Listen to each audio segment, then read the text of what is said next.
L'enjeu, c'est de faire enfin comprendre que la liberté locale, elle est source d'efficacité, elle est source de solidarité et elle est source de rétablissement des comptes publics.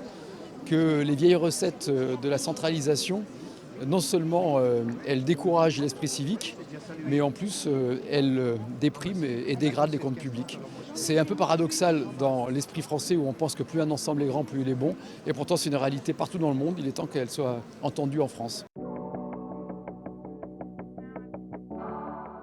C'est l'esprit de ce que je viens de dire, c'est qu'on nous laisse travailler.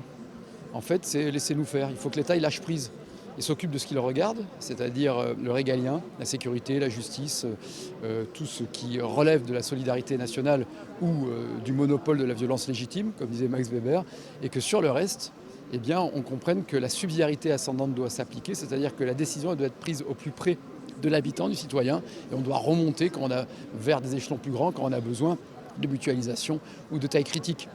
Mais c'est cet esprit-là.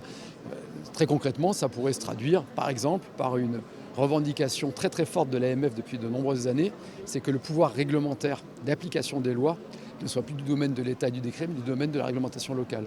Ce qui permettrait, sans changer la loi, d'avoir une loi donc, qui soit impersonnelle et universelle, ce qui est sa définition, mais d'avoir une adaptation locale et sans créer des concepts fumeux de différenciation ou d'expérimentation qui sont des usines à gaz administratives. Voilà un esprit de faire en sorte que la clause de compétence générale, par exemple, soit inscrite dans la Constitution. Ça peut paraître abstrait, mais en fait c'est très concret parce que c'est par cette libération-là qu'on peut créer des effets d'entraînement et des effets multiplicateurs.